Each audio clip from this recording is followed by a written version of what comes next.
What is going on, everybody, and welcome back. So recently, I'd been gifted this absolutely gorgeous card. This is probably one of the biggest cards I own in my collection, and definitely top 3 of my favorite cards of all times. And that got me to thinking. So there I was thinking, I said, what are my 3 favorite sports cards of all times? And you know what? I could not come up with it. I have too many. I have way too many amazing cards in my collection to ever narrow it down to top 3. But I would definitely have to say, this is in the top 3. There's no ifs, ands, or buts about it. But the other ones, I don't know. I can't come up with it. I think it's probably impossible for me to ever sit down and narrow down a list to my top 3 favorite hockey cards or sports cards. So I gave up on it. But what I can do, I was thinking about this. Something that I can do is I can come up with my top 3 favorite movies, my top 3 favorite video games, and my top 3 favorite albums of all times. So this video is going to be completely different than normal. It's something kind of new. But yeah, there's many other things that I'm very passionate about. It's not just hockey cards. I'm a big fan of all forms of multimedia. TVs, movies, video games, music, all the sorts, all that kind of stuff.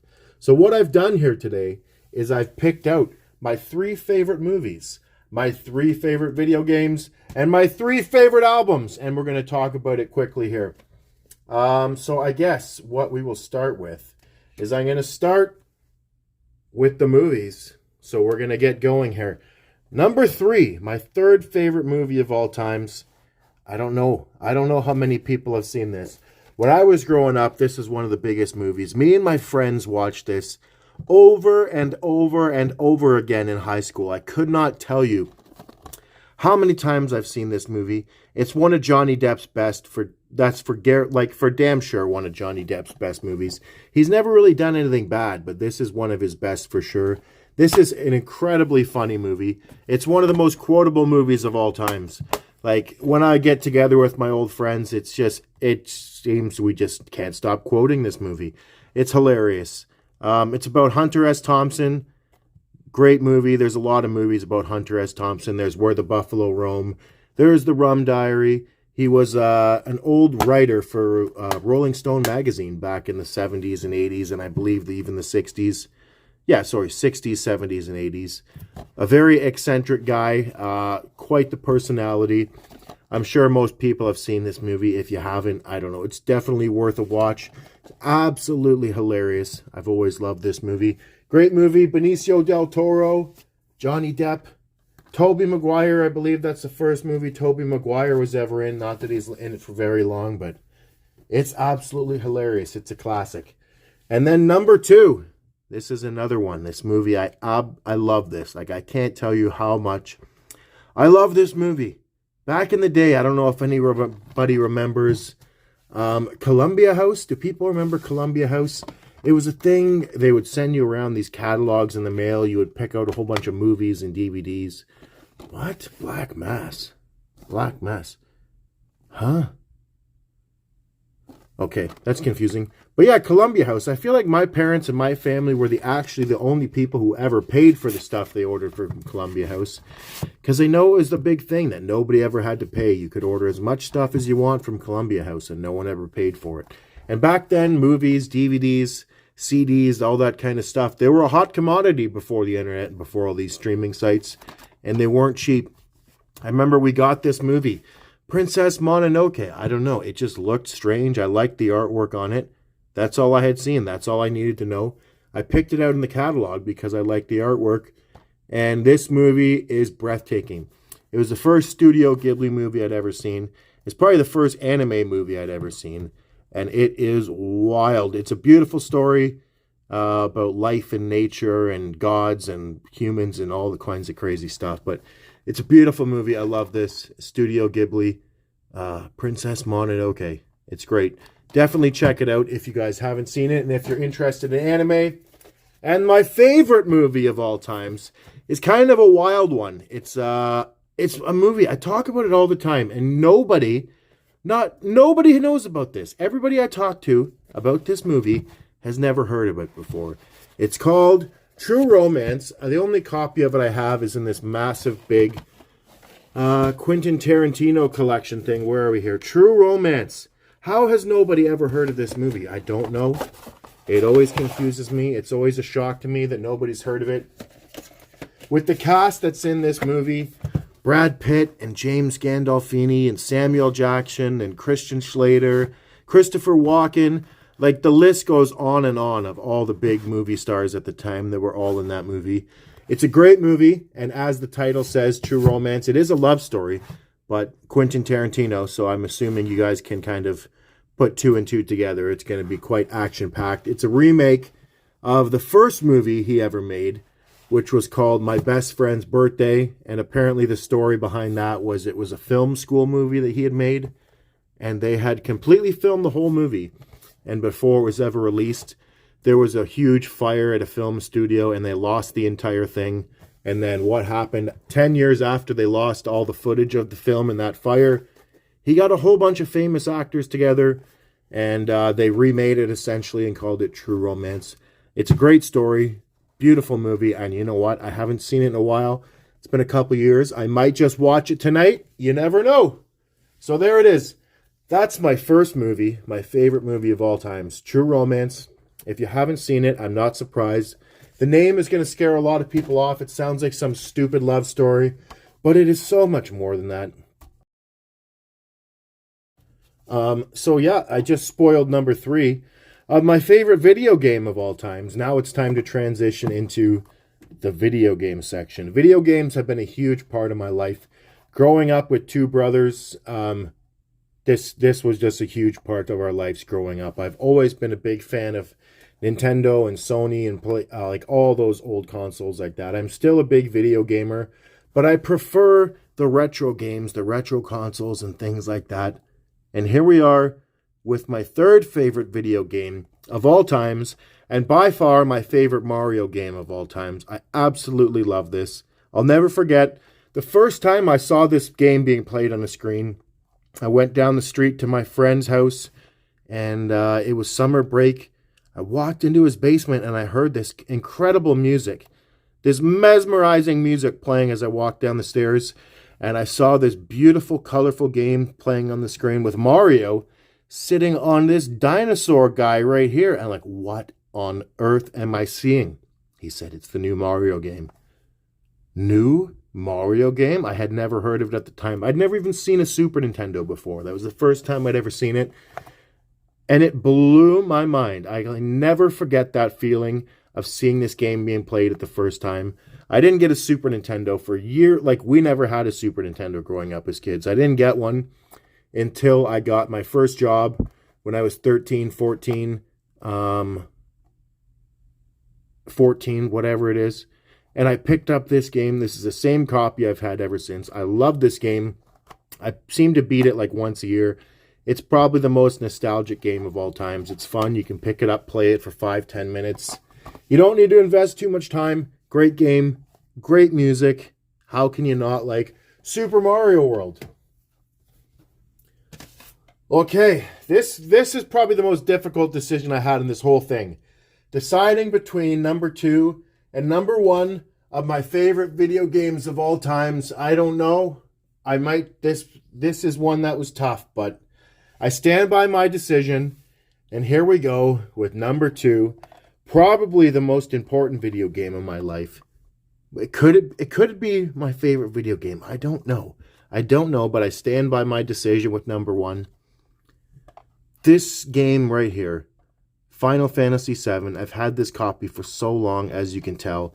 It's been through hell and back. I can't tell you how many hours I've logged on this copy, how many times I've beat it. Like, I beat all the weapons. I beat Seth. Oh my God, I've done this so many times. Final Fantasy VII. What can you say about this game that hasn't already been said? It's one of the best games of all times. This franchise, this story, this Final Fantasy VII story has lived on, and there's been so many adaptations and side stories and spin-offs and movies and what have you. It's still going. I haven't played the new Final Fantasy VII Part 2 Rebirth that came out a couple months back, But I'm super excited for that. I absolutely loved the first part of the remake. I know a lot of people didn't. It was kind of a polarizing kind of thing with the fan base. I knew that was going to happen. There'll be people who are purists, so just play this. If you're a purist and you don't want anything changed in the game, of course they had to change some things. They're not just making this again. If you want to play this again, it's right here. You can go play it again. So I did love the remake, but like this game, the characters in this game, the story, the music, everything about it. It's incredible. I'll never forget, like, when we first got this game. Growing up, this had come out. I don't know. I didn't know anything about it. My friend Brandon Elliott was super excited about it. So what we did one summer, this was a common thing back in the day, is you would get all you and your friends together and you'd go around door to door, washing cars, mowing people's lawns, whatever, doing little chores for $5, $10. If somebody was really nice, you'd get a $20 bill. It took us like the whole summer to make enough money doing that to save up to buy a copy of this game between me and my 3 friends. So we picked this game up. We worked all summer long, scrubbing cars, mowing lawns, hauling leaves around, whatever. Like slave labor, essentially. A whole summer to buy this. Can you imagine? And what happened was absolutely terrible. It was one of the worst experiences of my life. The day we got it was great. We bought this, took it over to Brandon's house for the day. We got a whole bunch of mug root beer. I'll never forget that too. We put it in the freezer. We got so mesmerized and so caught up in playing this game. They sat in the freezer for hours and hours. His dad came screaming down to the basement for bloody murder because every single one of them exploded in the freezer and it was a terrible mess, terrible disaster. But it gets worse. That's not even the worst part of this story. So we only had this for a couple days. Brandon had it, and then he's like, oh, we're going to lend it to Jason. It's Jason's turn with the game. This was nearing the end of the summer break, the summer vacation. Jason, you bastard. What happened to Jason? I remember Brandon and I show up to school the next week. Where's Jason? Jason's nowhere to be seen. Jason and his family moved to Wasaga Beach. He didn't tell anybody. He pulled a fast one on us. He swindled us out of our copy of Final Fantasy VII. Never to be seen again. I never even got my turn with the game. And Jason and his family had moved to Wasaga Beach. Never to be seen again. But I love this game. I love the movies. Oh my God, I could sit up here and talk about this for hours. Cloud and Vincent and Red 13 and oh my God, there's just so many good characters. There's so many good characters in this. Even the spin-off games, like I said, Final Fantasy, Dirge of Cerberus. I really like that game. It's the Vincent game, but Kate Sith is in it for a little bit. It's like, it's pretty good. It's kind of an action shooter game.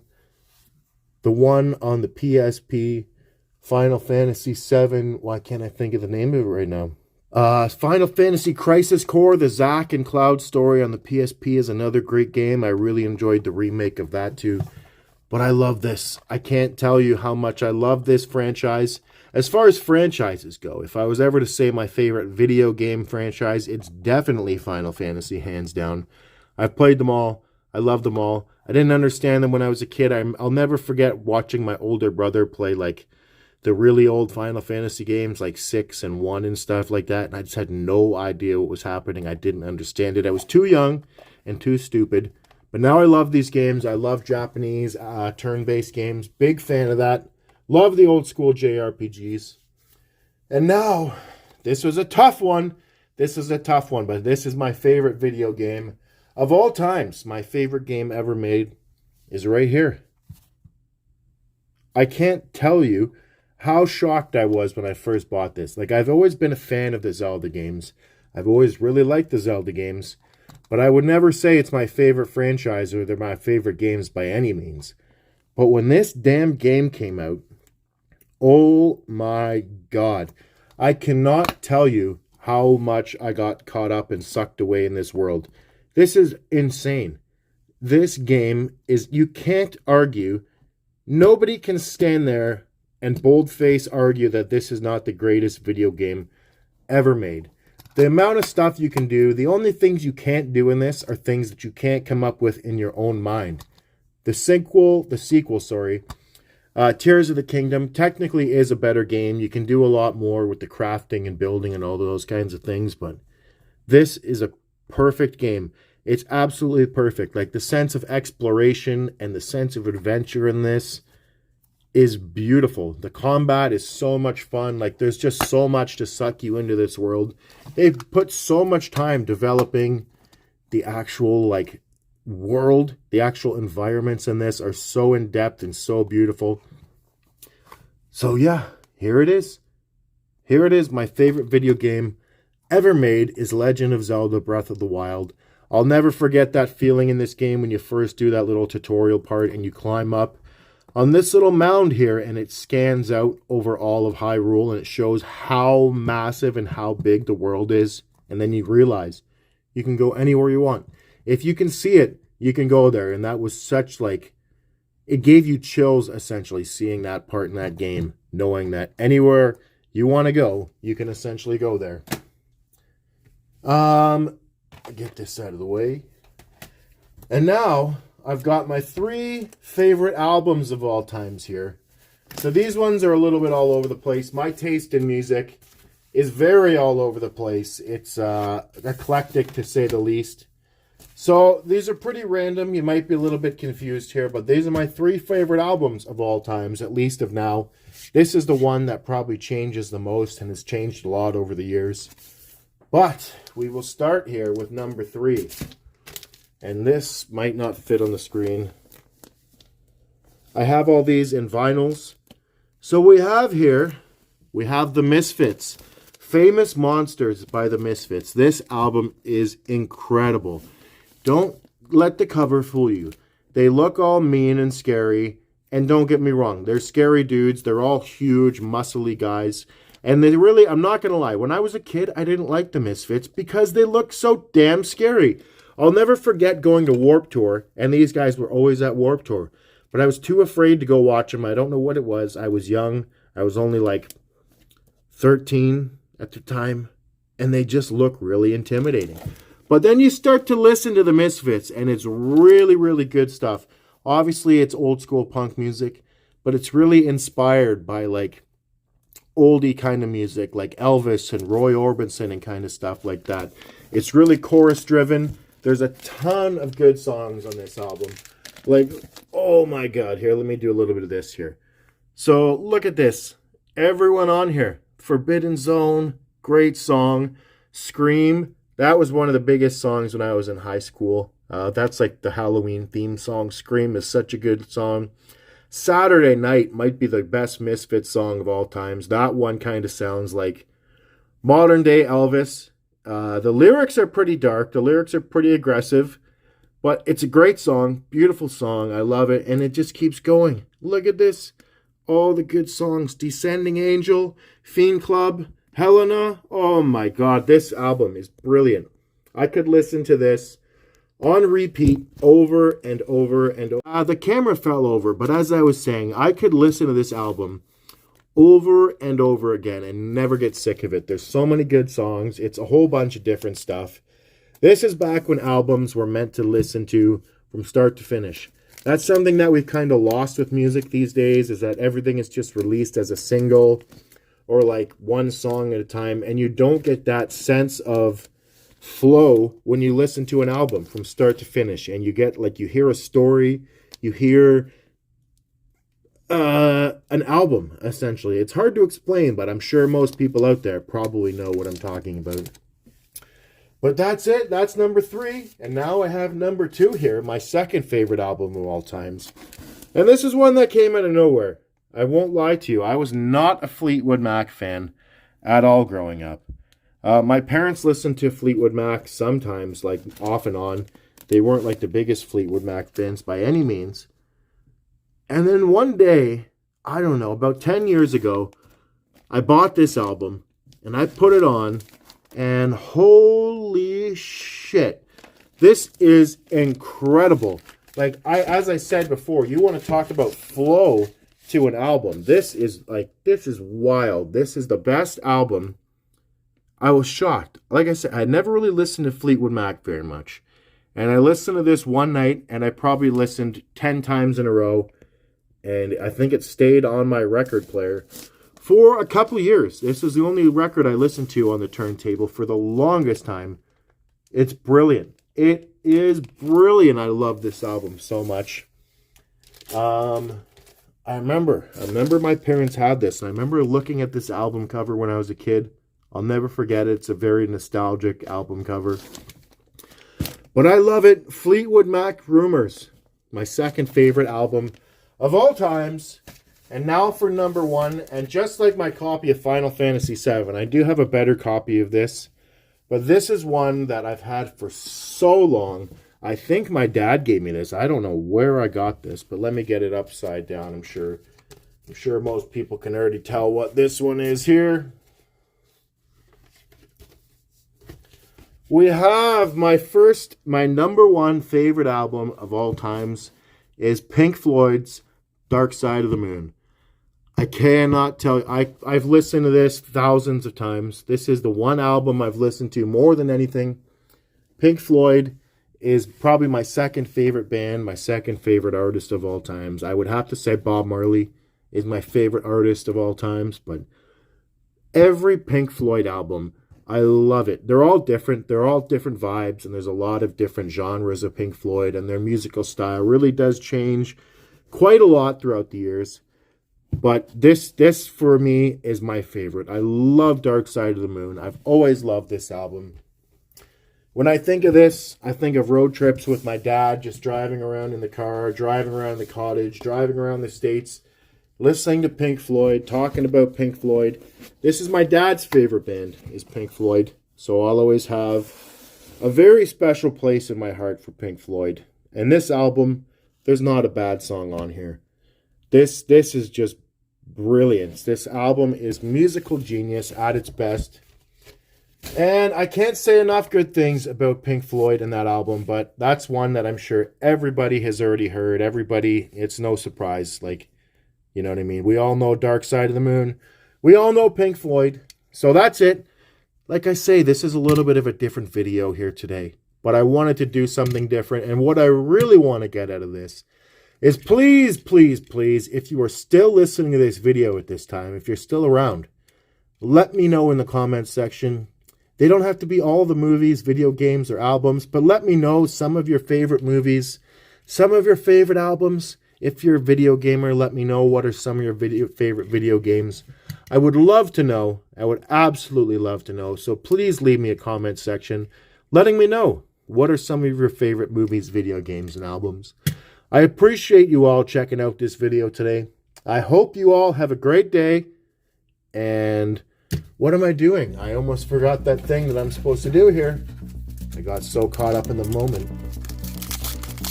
Oh, I almost said enjoy the polls before we had a chance to pull anything here. So let's go. Let's see if we can get ourselves a CN Tower card. We have DeGrom.